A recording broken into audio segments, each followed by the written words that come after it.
ओ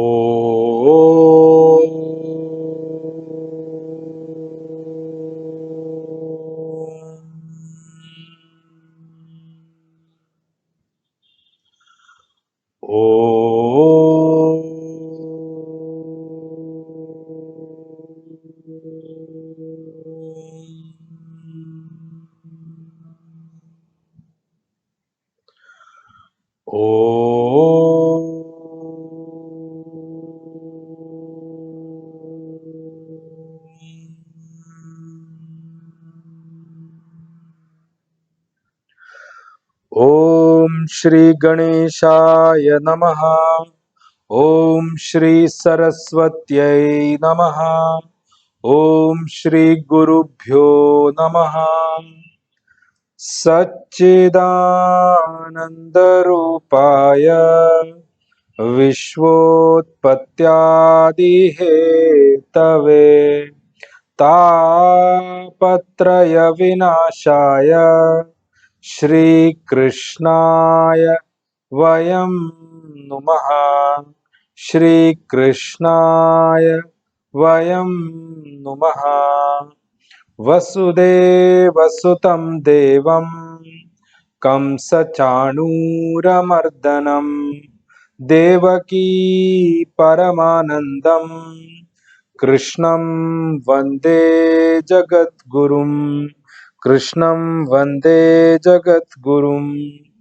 मूकं करोति वाचालं पंगुं लंघयते गिरिं यत्कृपातमहं वन्दे परमानन्दमाधवं। परमानन्दमाधवं परमानन्दमाधवम्। ॐ वाङ्मे मनसि प्रतिष्ठिता मनो मे वाचि प्रतिष्ठितम् आविरावीर्म एधि वेदस्य माणिस्थः श्रुतं मे मा प्रहासीः अनेनाधीतेन अहोरात्रान् संदधामि ऋतं वदिष्यामि सत्यं वदिष्यामि तन्माम् अवतु तद्वक्तारमवतु अवतु माम् अवतु वक्तारमवतु वक्तारम्। ओम शांति शांति शांति। सदाशिव समारंभां शंकराचार्य मध्यमाम् अस्मदाचार्य पर्यन्तां वंदे गुरु परंपरां। श्रुति स्मृति पुराणानाम् आलयं करुणालयं नमामि भगवत्पाद शंकरं लोकशंकरं। शंकरं शंकराचार्यं केशवं बादरायणं सूत्रभाष्य कृतौ वंदे भगवन्तौ पुनः पुनः। ईश्वरो गुरुरात्मेति मूर्तिभेद विभागिने व्योमवद्व्याप्तदेहाय श्रीदक्षिणामूर्तये नमः। श्रीदक्षिणामूर्तये नमः। श्रीदक्षिणामूर्तये नमः। ॐ विश्वं दर्पण दृश्यमान नगरी तुल्यं निजान्तर्गतं पश्यन्नात्मनि मायया बहिरिवोद्भूतं यथा निद्रया यत् साक्षात् कुरुते प्रबोध समये स्वात्मानमेवाद्वयम् तस्मै श्री गुरुमूर्तये नमः। इदं श्री दक्षिणामूर्तये श्री दक्षिणामूर्तये श्री दक्षिणामूर्तये। श्री कृष्ण गोविंद हरे मुरारे हे नाथ नारायण वासुदेवा जिह्वे पिबस्वामृतमेतदेव गोविन्द दामोदर माधवेति हे कृष्ण हे यादव हे सखेति, हे कृष्ण हे यादव हे सखेति, हे कृष्ण हे यादव हे सखेति।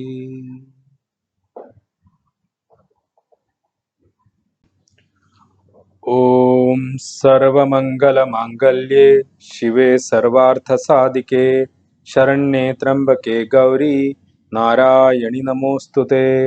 सृष्टिस्थितिविनाशानां शक्तिभूते सनातनी गुणाश्रये गुणमये नारायणि नमोस्तुते। शरणागत दीनार्थ परित्राणपरायणे सर्वस्यार्ति हरे देवी नारायणि नमोस्तुते। नारायणि नमोस्तुते। नारायणि नमोस्तुते।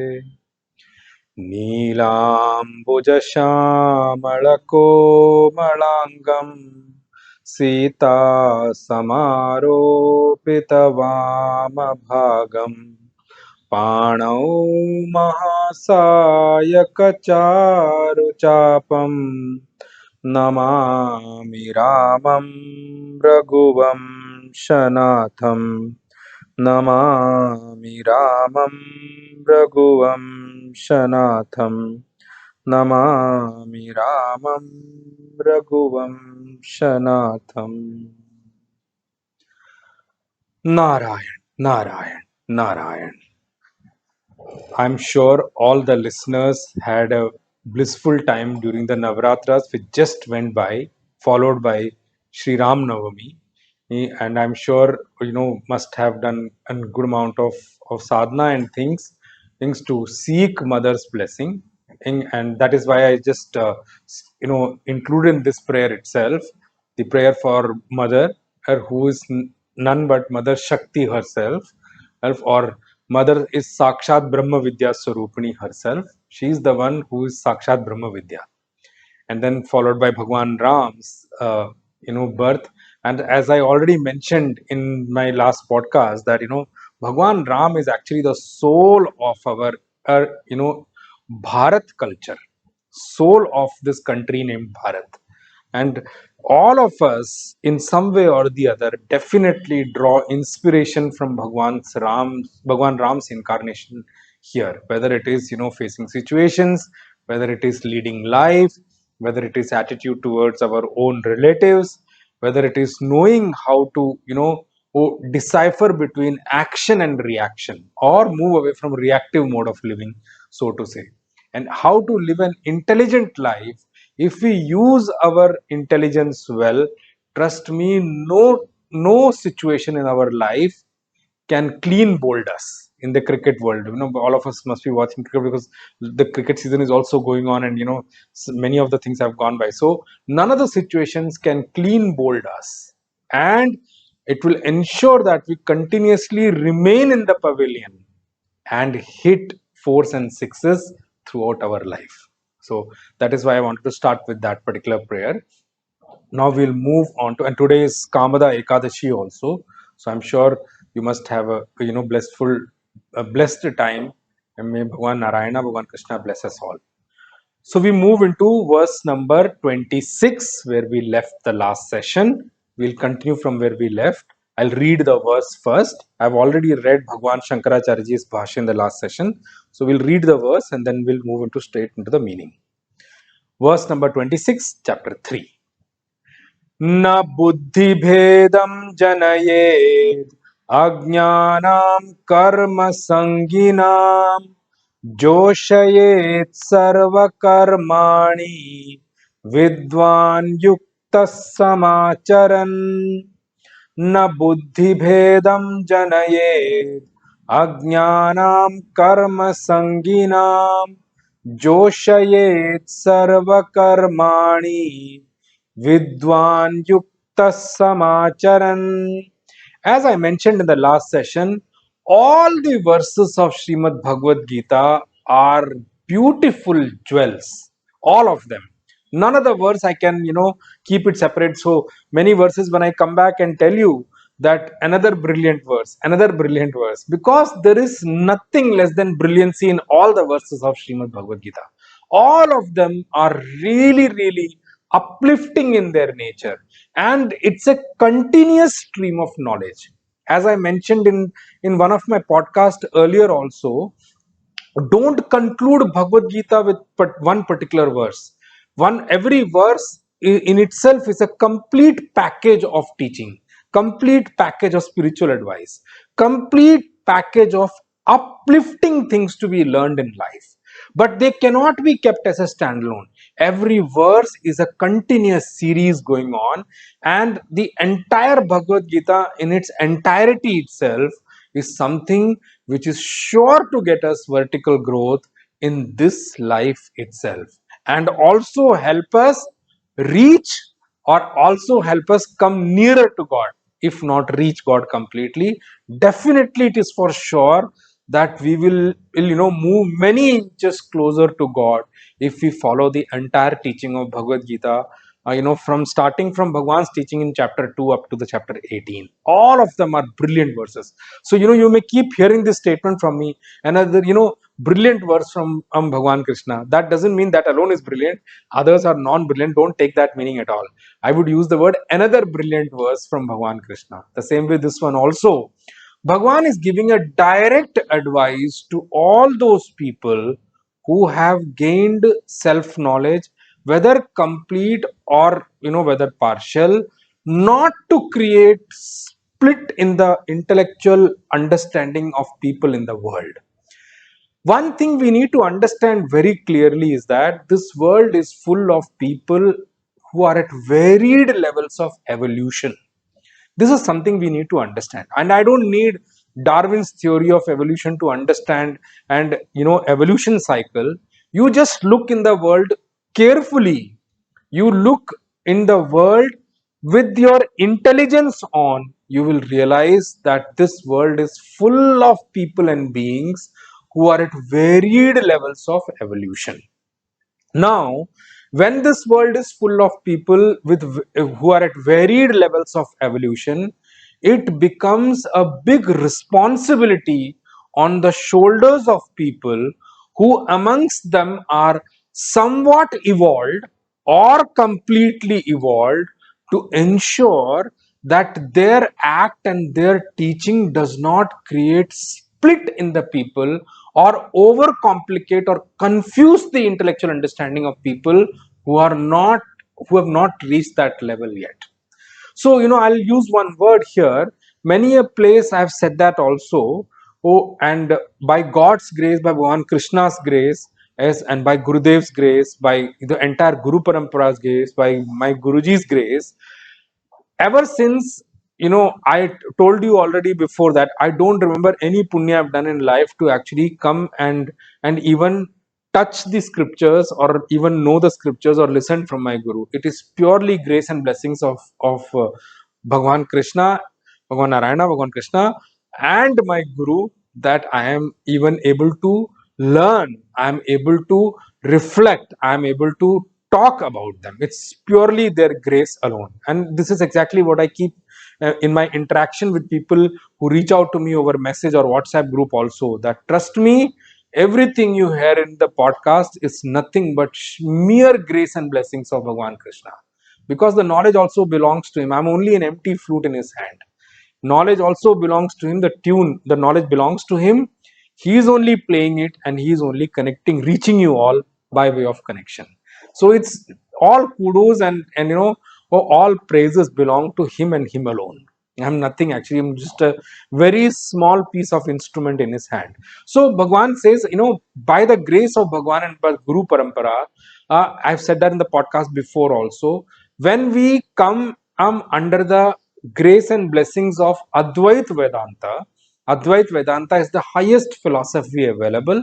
Well, and beyond that, there is nothing much. And to reach Advait Vedanta also, we have to cross through many paths of evolution before we reach there. So, when we reach that level of Advait Vedanta, being the highest level of philosophy, we do come across people who are at even those people who are somewhat evolved or somewhat knowledgeable also, at different levels of philosophies, which are at varied levels. So we should not end up being putting them down, or looking down upon them. Oh, you reached only there. No, that's very wrong. As we evolve, we need to know that we have also come from very many lower paths, so to say. We reached here by the grace and blessings of Bhagwan. That doesn't mean that we look down upon others or we look down upon people. So when I come across people, which is I've learned from my guru, is that whenever I come across people where they share that their level of understanding, even though they may be at different philosophical level, so we only appreciate them. Oh, very good, you must continue to do that, because actually our path of evolution and actually is from where we are. Many a times a mistake which teacher does is they try to look at the world from their level, and try to pull people up. In the way of pulling people up to their level, they end up splitting their understanding and making them completely derailed from where they are. So when we come across people, we must see, we must appreciate it, everyone who's wherever, whichever level they are. Why? Because from that level only their path is, and we should only help them promote that. And that's exactly what Bhagwan is also trying to bring up here. Do not end up creating a split in the intellectual understanding of people who have not yet gained knowledge. Ajnanam, those people who are still ignorant and towards the self knowledge. Ignorant means not ignorant in the other streams of knowledge I'm talking about, ignorant towards the self knowledge. In this particular verse, Bhagwan says, hey man of wisdom, hey vidwan, hey man of knowledge, you do not do anything, or do not end up saying anything which creates a split in the intellectual understanding of people who are currently ignorant towards the self knowledge, who are currently attached to action, who are currently action oriented people. Do not end up creating a split in their intellectual understanding, and do not make them have do not create agitation in their mind with that split level of understanding. So one mistake somebody do is that when people come to us is that many people, when they come reach out to us, we come to know that I understand that this why should I work hard, that the purpose is not there. That is not what I said. Please don't take that much teaching alone. I told you, every verse in Srimad Bhagavad Gita cannot be taken in silos. You must highlight and underline this word which Bhagwan says through the teachings of Bhagavad Gita in the second chapter itself. What is he wanting to wanting Arjuna to do? Bhagwan is wanting Arjun to actually be completely into action, but rather than doing mere action, do Karma Yoga. But can we all do Karma Yoga like that without the facet, or without the principle of God in our life? We cannot do Karma Yoga. I told you Karma Yoga also, Bhakti Yoga is also Karma Yoga. Karma Yoga is also Bhakti Yoga. So apparently, what is Bhagwan wanting to drive as a teaching here? Don't forget that. That is one of the reasons why I said at the start of the session itself, don't just take one particular verse and say I've understood entire Bhagavad Gita, I'm going to only work on that. Arey, you please listen to the other part of it also, because it's a series of teaching. Like I'm just giving you an example.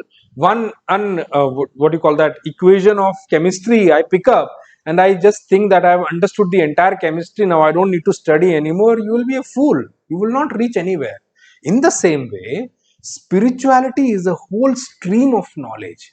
Everything in this cosmos, every stream of knowledge in this cosmos is actually under spirituality. And I told you very clearly in one of the sessions also, we are not human beings trying to do spirituality. We are spiritual beings in a human body. Our core is spirituality, and that is what our when we get connected to spirituality, we are doing nothing but connecting to the core of us. And when we connect to the core, the energy flow, the evolution of us, all will happen correctly in our life. So Bhagwan is saying here, do not create a split in the understanding, intellectual understanding of the people who are currently ignorant, who are currently attached, who are currently associated with action or into action, so to say, and do not create agitations in their mind. Do not create doubt in terms of the firm resolves they have in their life, the firm understanding they have in their life. Do not create a doubt about them. What do you mean by buddhi bhedam, or creating a split in the understanding? A split in the understanding is when we create a doubt for the intellectual conviction of a person, or the current intellectual conviction of a person. That is what is coined by this term called buddhi bhedam. In terms of subjects of life, in terms of aspects of life, those people who are action oriented or associated with action, they have a firm understanding about different aspects of life, and without any doubt they have set out into actions in their life. Now, one point, I'll stop here and say this to you. All those people who have achieved, have reached the pinnacle of achievement in their life, whether wealthy people, whether established people, whether all those industrialists, whether all those people who have reached that particular level, can you say, can you ever say that action is a waste for them? How can you even say that? That means you have not understood spirituality correctly. They have reached there because of action. Why will they not have that firm understanding that because of their action only they have reached there, because of their hard work only they have reached there? And that is correct also. Where is it wrong? It is correct only. Yes, action alone will not lead you to the highest, that's correct, but that doesn't mean that action is waste. No, people have achieved in this world through their action only. It is okay to say that they are not knowledgeable, they do not know about the self right now. In the subject of self they may be ignorant, but you cannot say that they have wasted their life completely. You cannot say that. Because of their action only. Why do they have strong conviction? Because they know very well that because of their action and hard work only they've reached and gained what they have gained today. And that is correct also. Now, if we, in the spree of trying to become a guru, will tell them, oh, you are wasting your time, this action has got nothing, it is not going to lead you, then actually there are only two things will happen there. One, that person is going to lose respect for you because his experience says that he has achieved things with that. How can you deny them? And then he will come back and tell you, how do you know about action? You do not work, you are not into a job, you have not seen the corporate thing, this, that, and all those things. They may give you example and they may get cut off from you. And not only cut off from you, you did two more sin with that person. You created a doubt about his action, even though he may deny it right now, but you have planted the seed of doubt in that. And one day he'll sit down and think, probably in any situation, adverse situation comes in the life of that person, the first thing he'll think that, oh, that day he said, maybe he was right. Or you did a wrong thing with that. That's the first thing you will do. Second is that you will what you call that, cut him off from spirituality and spiritual teachings, because he'll start understanding this is how they talk. That is why it is a big responsibility on those people who are teaching spirituality. They have to really know what they are teaching. That is why an established master or a man of steady wisdom is not teaching you from the book, he's teaching you from the experience. But when he's teaching, he doesn't deny your level, he try to come to your level to lift you up. Trust me, the path of uplifting people is from coming to their level to lift them up. I cannot say that I'll sit in some different city few hundred kilometers away from where I am and I'll try to hold him to protect somebody. It's not possible. I have to reach him first to do that. In the same way, to uplift people also, you have to reach their level. That is one of the reasons I said in one of my previous sessions is, a guru many a times depending upon the faith of his student, faith and serving attitude of the student, will come to many level for the benefit of the student. But that doesn't mean that Guru has fallen from his level. Of course, he has got many disciples, many students who are at varied levels of evolution, and those who have firm faith in him, those who have serving attitude towards him, it becomes his responsibility to help them uplift. That also comes to the point. Remember one thing: a true guru will never make, is the purpose of a true guru is never to make his student, his disciple, completely dependent on him throughout the life. Slowly, gradually, the purpose and the intent of the guru is to slowly, gradually equip the student and disciple with things so that the student and disciple can be free from dependence on the guru. I am one of the one of the places Puja Gurudev has said, your guru is not a donkey guru. He is not going to take your load. He is not going to carry your load for you. But yes, he will try to work in such a way that he empowers you to not only carry your load, rather manage your load and become free sooner or later. That is the purpose of a guru. So here also, we need to understand all the people who are at this level of ignorant about the self, but attached to, attached currently and associated with action or action oriented, they have got firm resolves about the way they are doing. We should not end up creating a doubt in them, because the doubt we create it now is going to shake their faith which they have currently. And towards their faith, they are at a level right now that it is completely doubt free for them that this is going to help them grow, and it has done that also.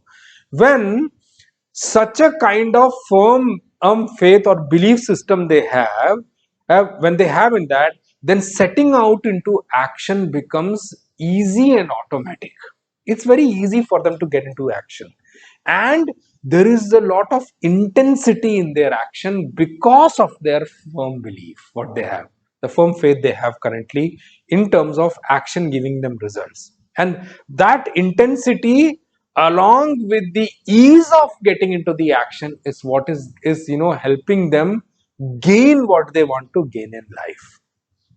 But if this firm belief system they have today, if somebody creates a doubt about that, then remember one thing: setting out into that action becomes a little difficult for them.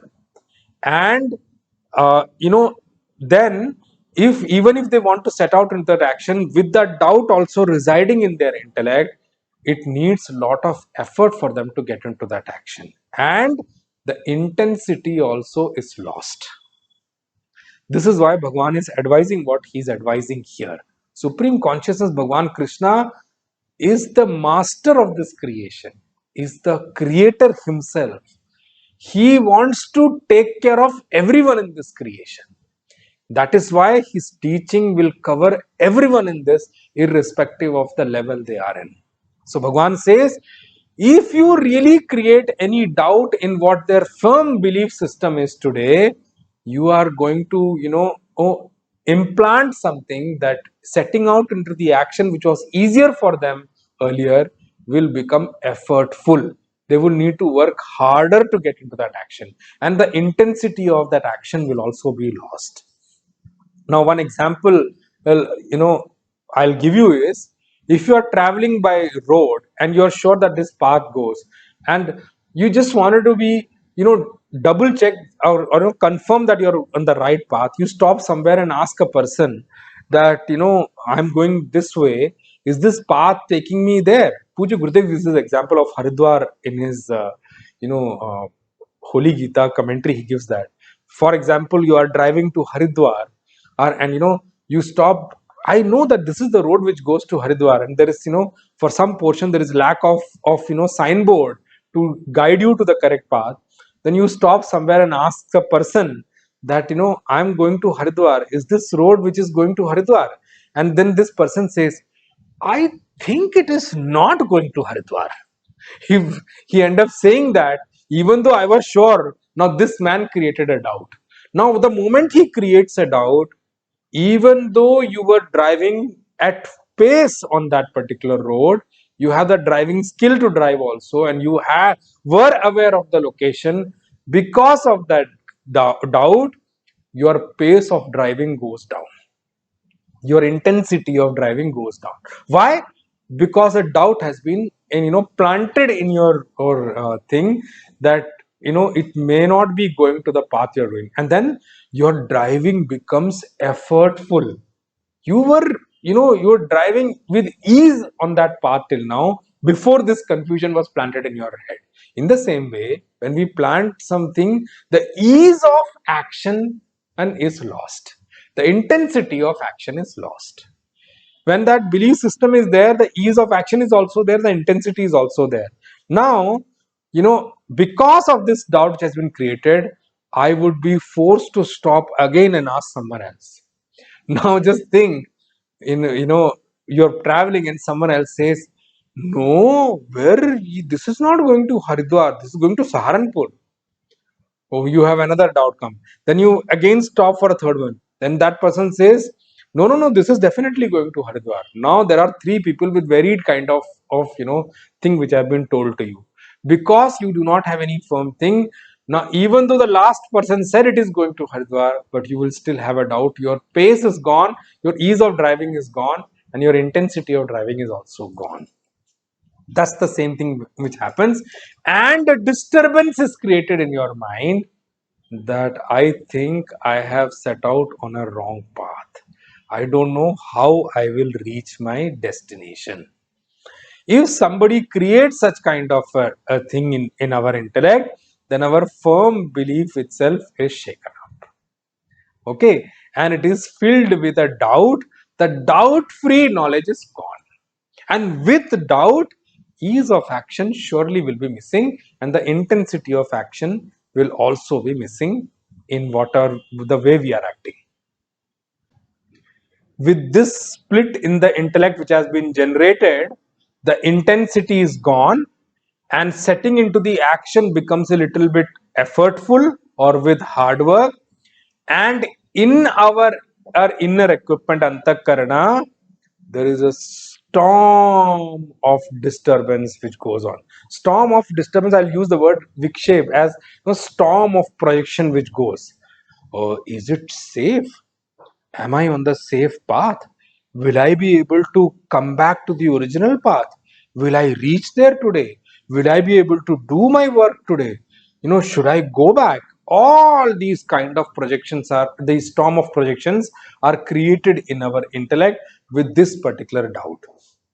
you know the person whom we met on the way to ask the direction, while walking he just passed on and said something to us, and remember how much disturbance it created within us. While passing, as a passing by conversation itself, somebody who has knowledge of spirituality said something, but remember that those people who were set into the action, for them it created a lot of difficulties. Is in those actions which was very easy for them to, beforehand, it start to become very difficult for them to, set out into that action.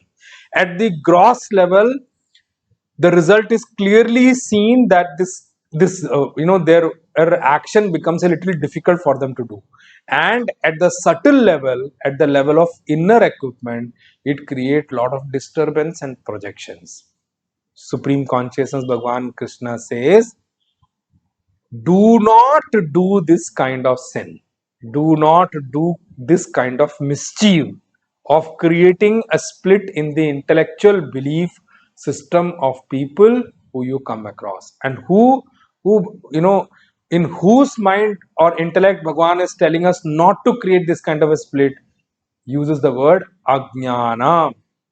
Those people who are ignorant in the time being, and because of their ignorance, they are right now karma sangi, associated with action.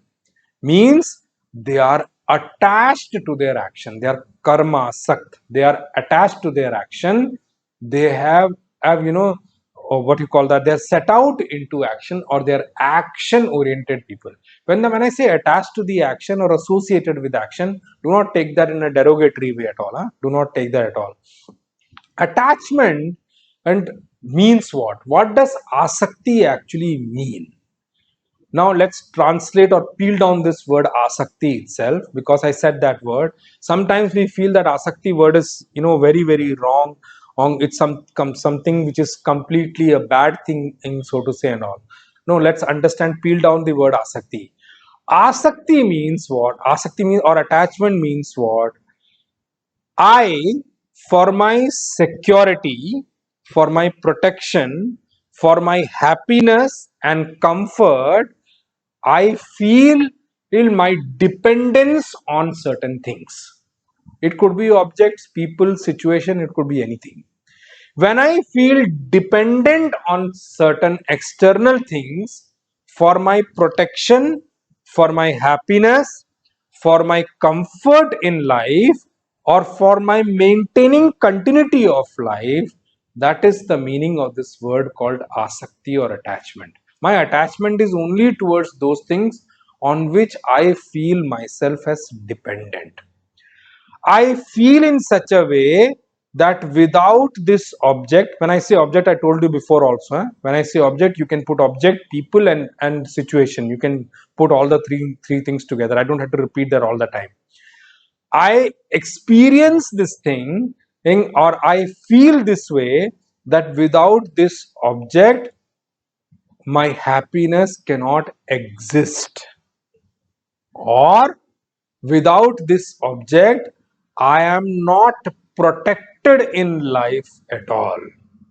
And in that happiness, I can place, my respect, my, what you call that, whatever praise I receive in life, whatever respect I earn in the society, and I can also place growth of my life also into that.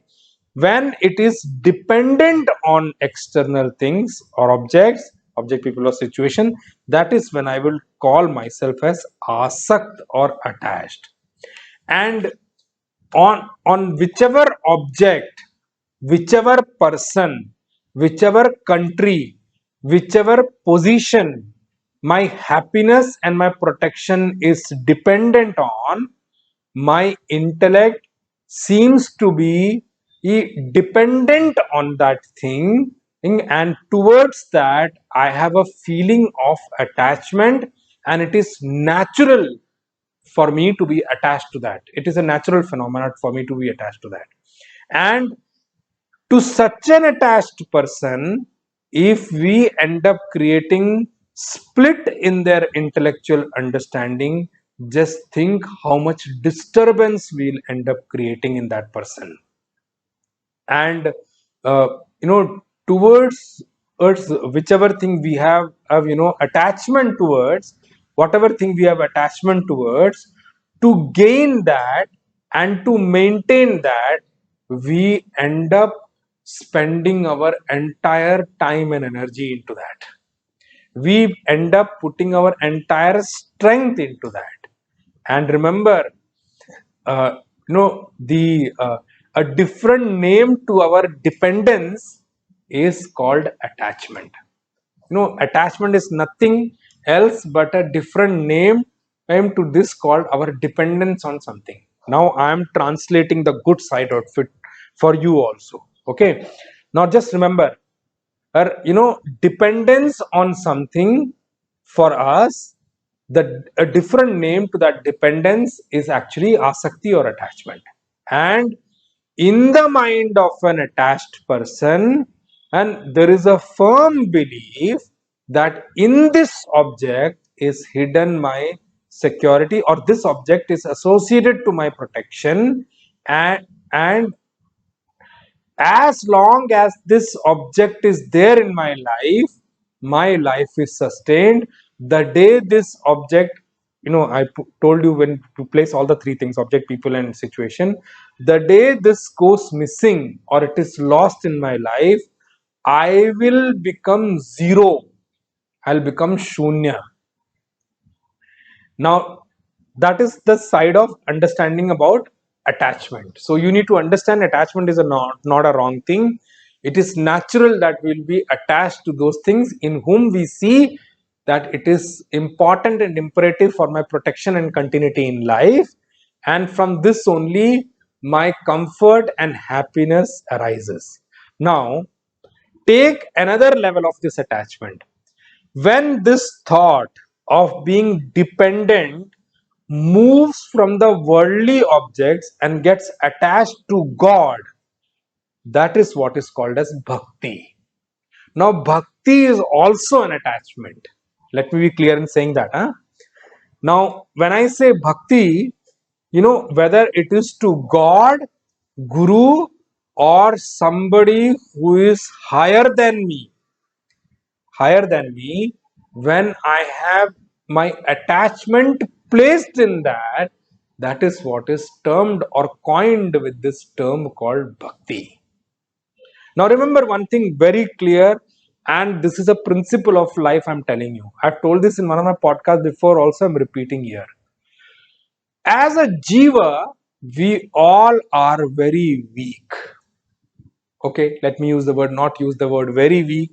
As a jiva, we are all weak, and since we are all weak, we need to be dependent on something for our existence and continuity. And because we as a jiva are weak, a jiv cannot survive without being dependent on something. Dependence to we all need as a jiva.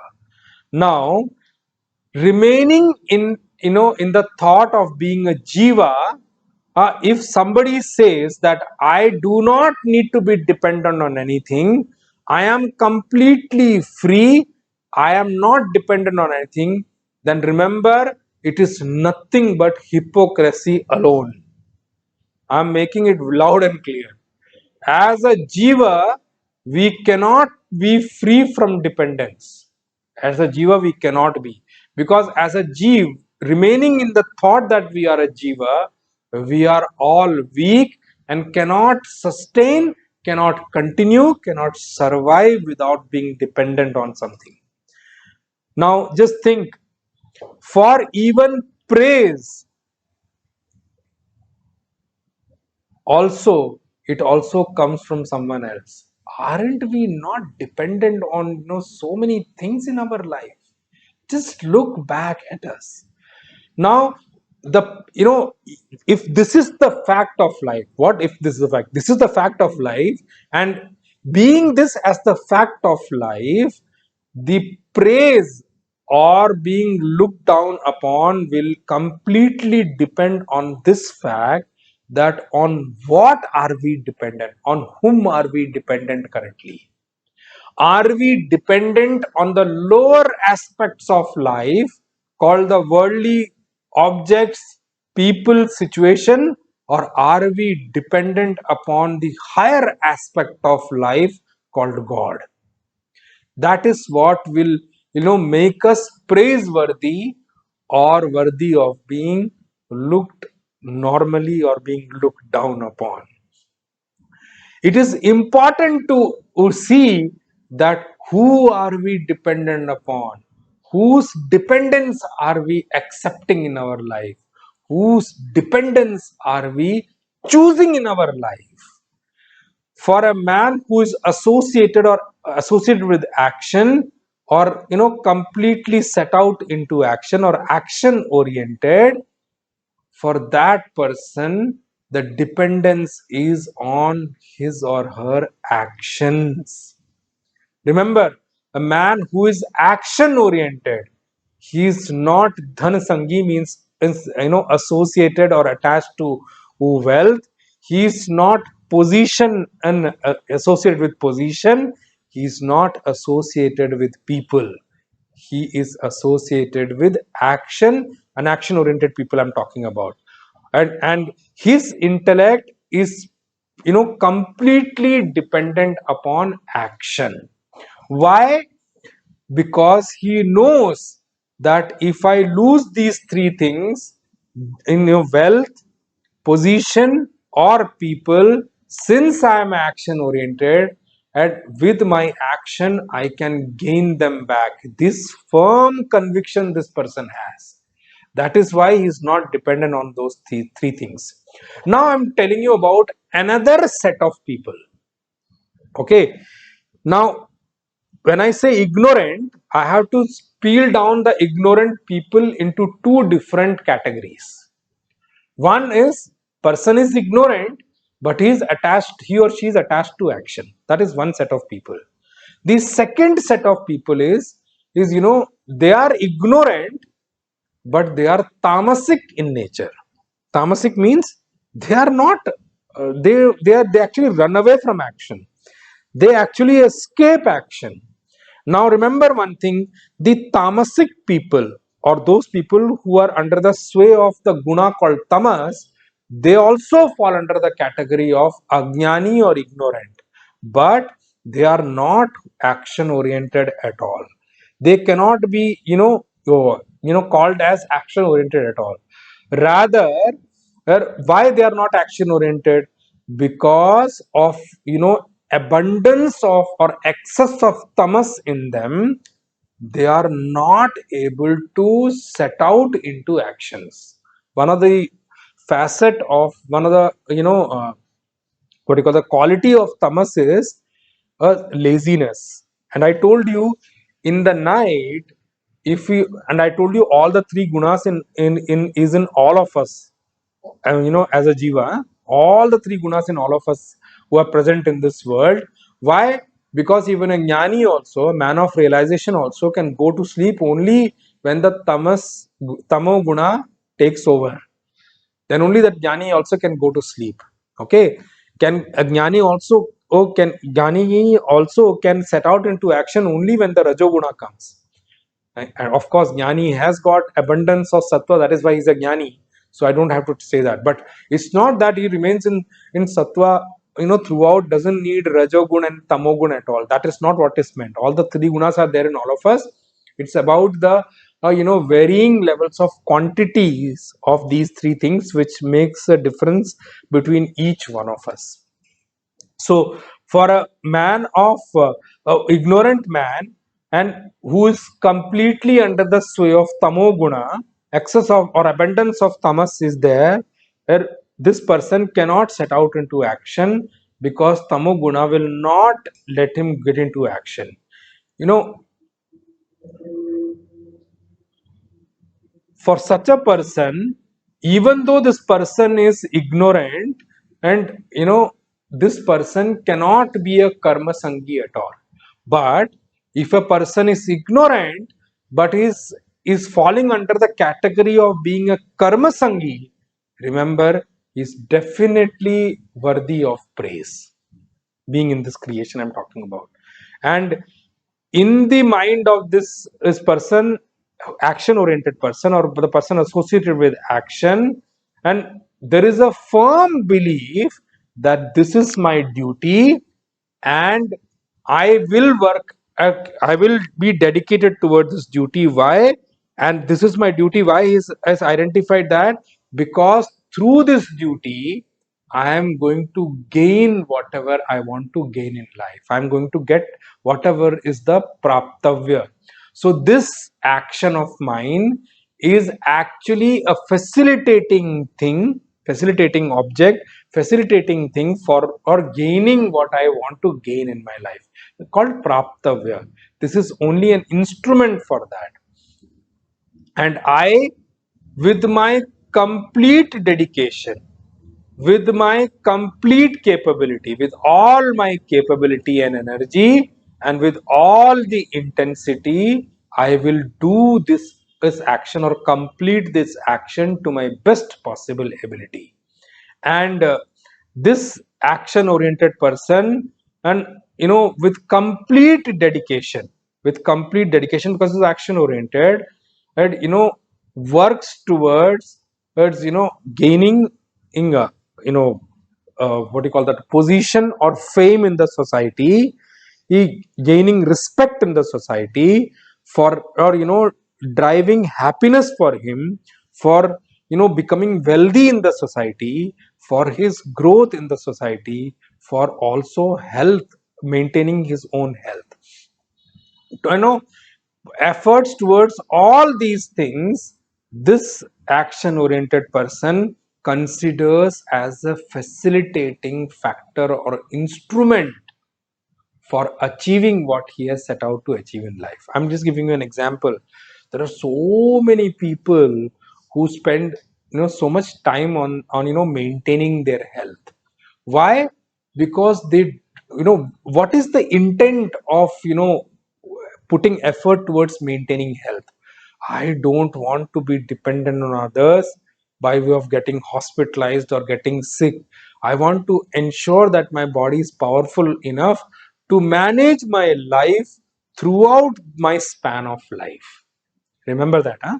When we work, put efforts towards our health, the effort is also with this intent that I want to manage a life which is free from being dependent on others in terms of falling sick, getting hospitalized, seeking somebody's help. I want to be free from all those things.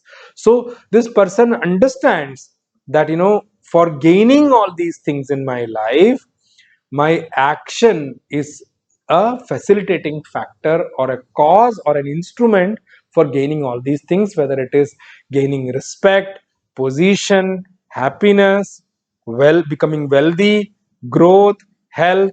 All these things is what this man has got a firm understanding about. And in the intellect of this person, this kind of a firm conviction is already there. Now, because of this doubt free conviction, doubt free belief, this person is able to set out into action with full intensity, with full effort, but with complete dedication, and is able to complete all the action with that intensity and that dedication. And if we end up disturbing this firm conviction this person has, then, and remember one thing, we are end up actually creating disturbance in this creation only, because I told you this entire creation is running about by a action of people, and all of us have to do that. If we end up disturbing in the thought process or the intellectual conviction of such a person, then Bhagwan says you are not helping in the creation, you are only disturbing the creation. Now, a person who is completely action oriented, right,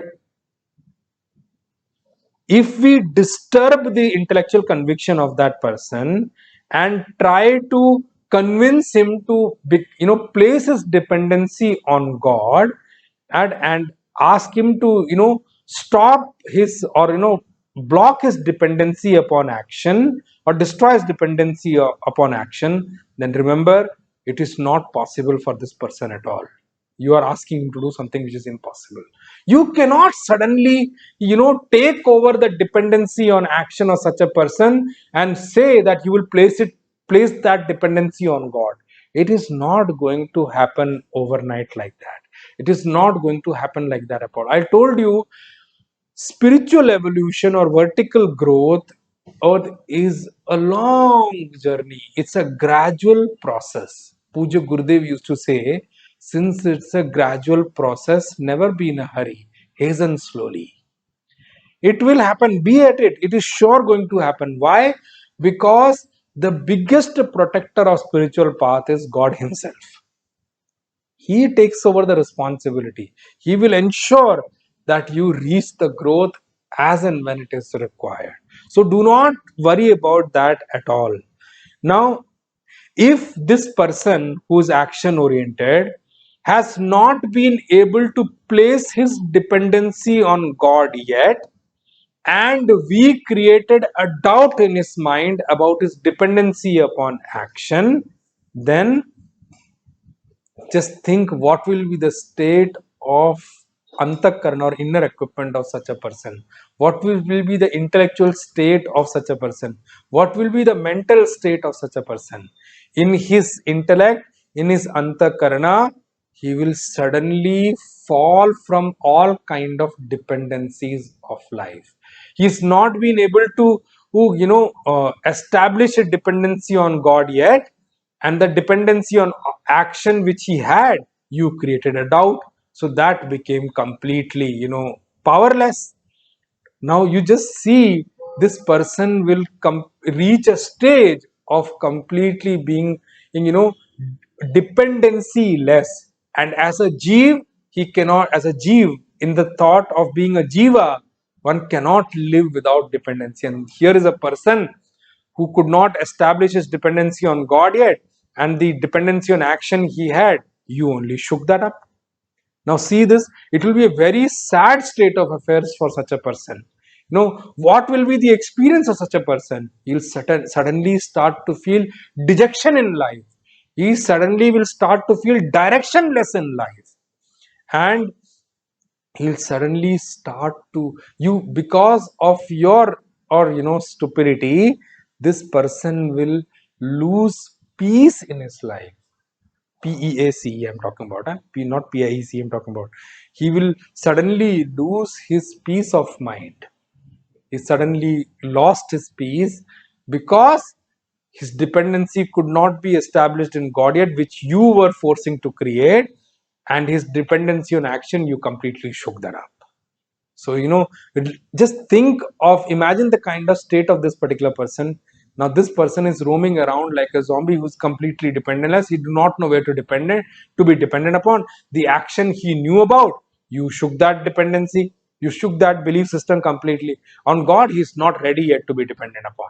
So yes, just read, just try to think of the state of this person. He's completely moving about without any dependency. How long will he be able to sustain himself?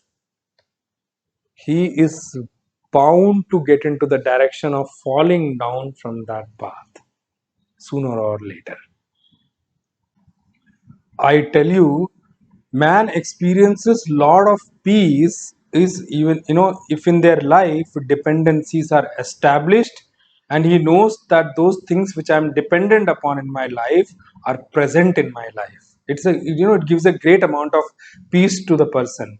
A small thing as wealth in our life, or some amount of savings in our life, if dependency on that itself gives us so much of relief to a person feels so much of relief that at least if I need it for my fulfilling my needs, I have money in my life. Fulfilling my comforts or needs in my life, I have money lying in my account, or I have money existing with me.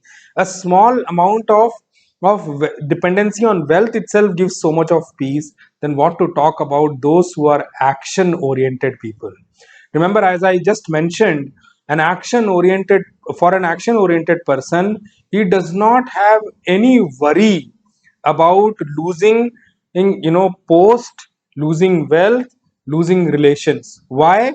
Because he knows very well, and he has so much of self confidence, that by doing action in my life, I can gain them back all. I can regain all those things which I have lost. And a person who sets out into action, a satkarmi, knows very well, a person who's doing noble action, a satkarmi knows very well, wherever there is sun, remember, daylight will always be there. And in the same way, wherever there is good action or noble action, or actions which serve the society and the people, remember, at that place, comfort, luxury and wealth will always be there. There will always be an environment of wealth around that person.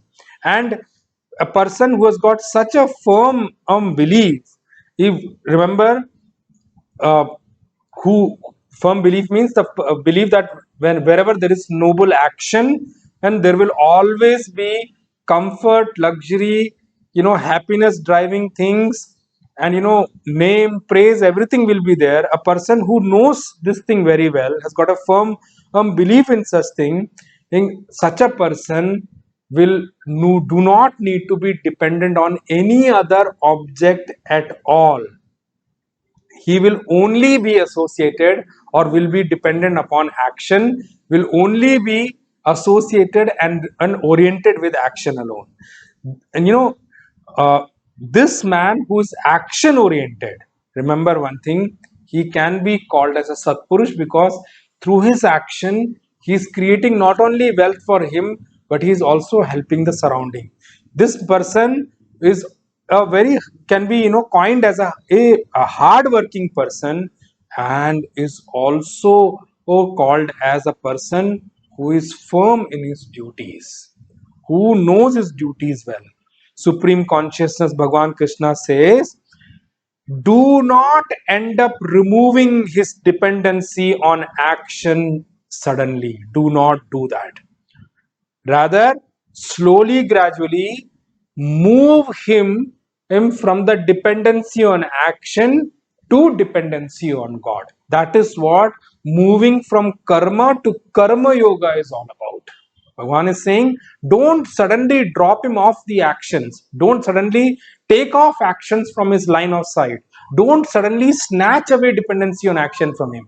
Rather, slowly, gradually move his dependency from action unto God, which is what moving from karma to karma yoga is all about.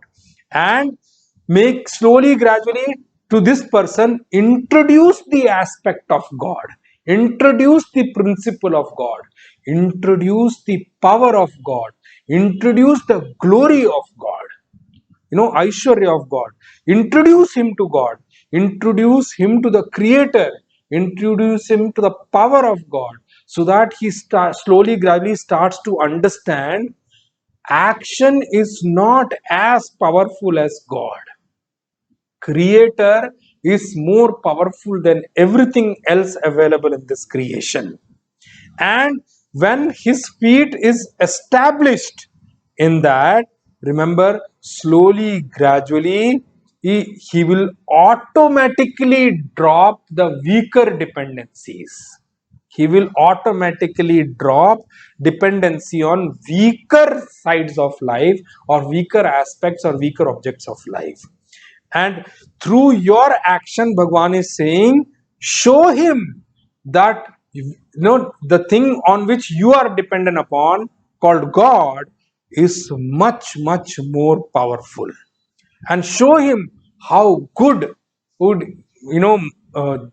God is, whom I am dependent upon. Through your action, show him how dependency on God is helping you grow, how dependency on God is ensuring that every aspect of life is taken care of. Rather than pushing him towards something, pulling him out something, show him through your action that what dependency on God has done for you, what God can do. Just don't merely talk about it, show him through your action, and show him through your own example that I am also doing action, and probably I am doing more action than you, but my dependency is on God and not on action. And maybe I am doing more action than you, but still I am not being dependent upon action at all.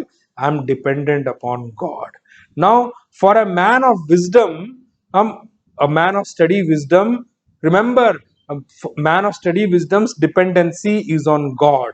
And in case that man of study wisdom is self-realized, remember, in him there is a firm thought of Naishkarmyam, free from actions.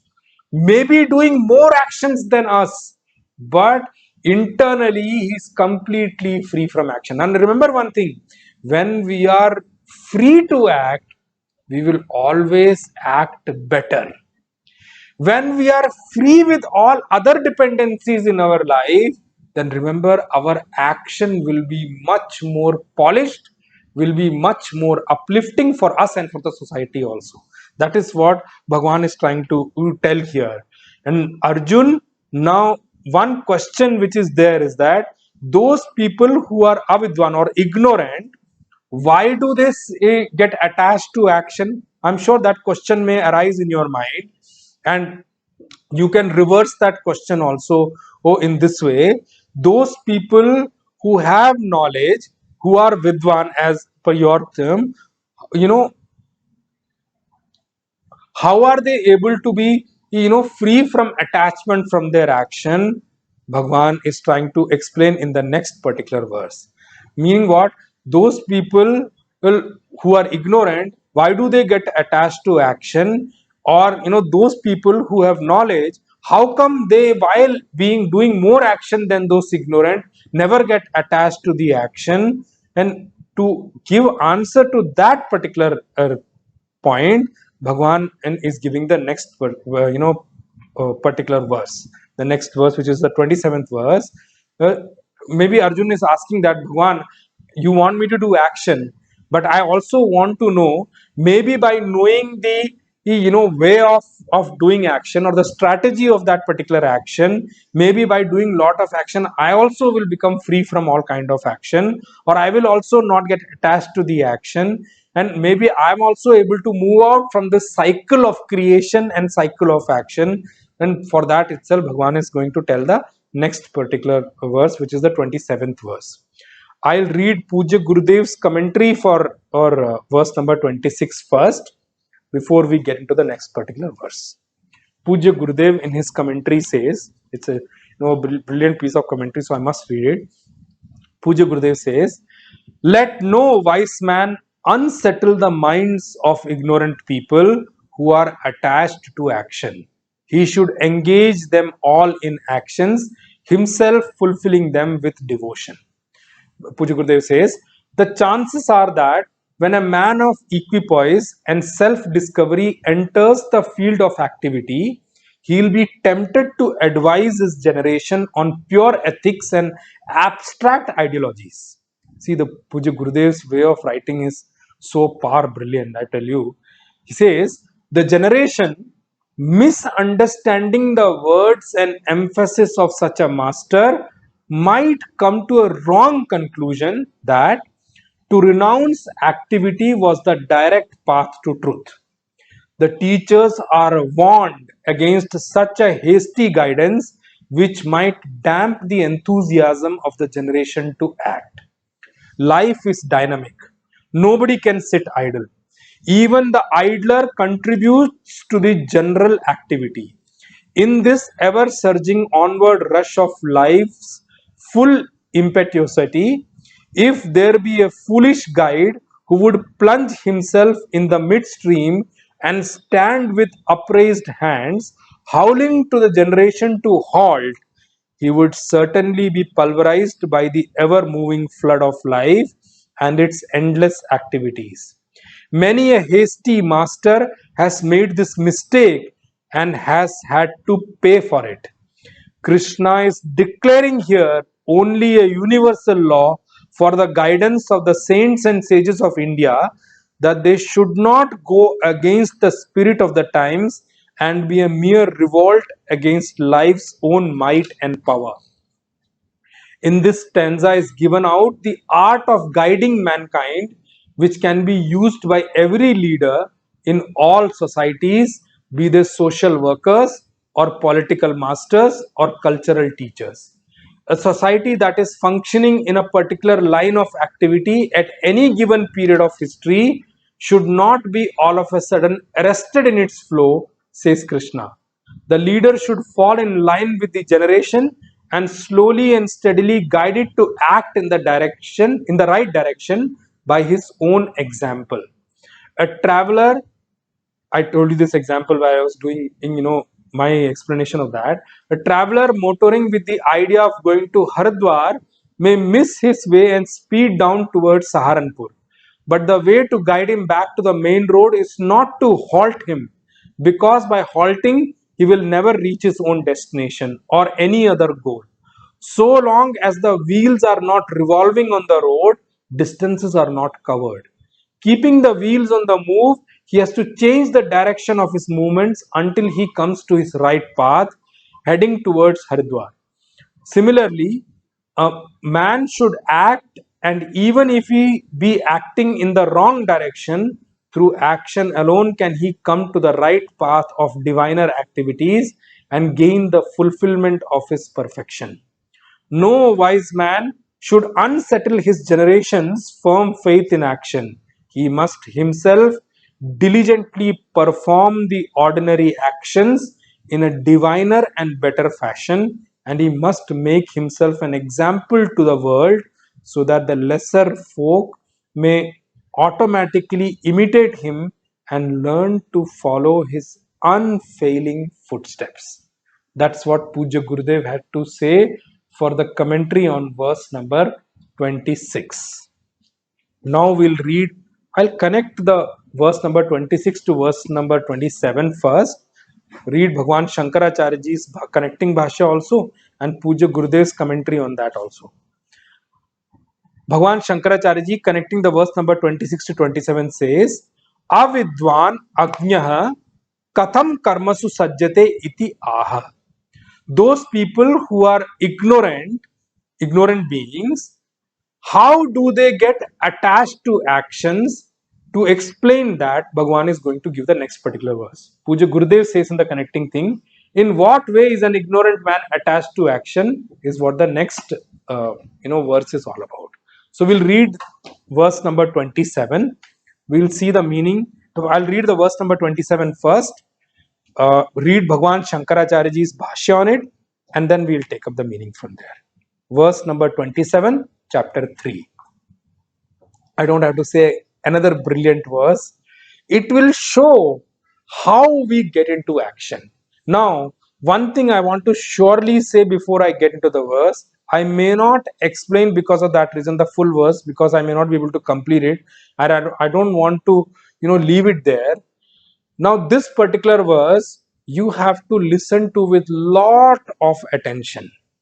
If you do not get it, listen to it again, because there are certain aspects of action which I am going to bring out in this explanation, which has got a very high probability of being misunderstood if we do not attentively listen to it.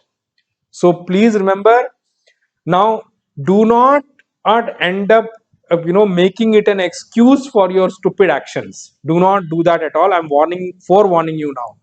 Bhagwan says how we get into action. We will explain the analogy of action, the equation of action, the chemistry of action here for everyone and in this particular verse, but we will see most of it in the next session, that I'll try to explain the literal meaning, the Bhashya and literal meaning now, and explain you the detail of it in the next session. And I'm again telling you, please mark this word. Please understand, you may have to re-listen to this verse maybe a couple of times to get it in clarity, because there are subtler and deep aspects explained in this particular verse which may not be easy to grasp in one single listening. So I'm just marking with all that what do you call that, PS note before I get into this particular verse. So we'll read the verse number 27 and of chapter 3. प्रकृते क्रियमाणानि गुणै कर्माणि सर्वशः अहंकार विमूढात्मा कर्ताहम इति मन्यते. What to say? प्रकृते क्रियमाणानि गुणै कर्माणि सर्वशः अहंकार विमूढात्मा कर्ताहम इति मन्यते.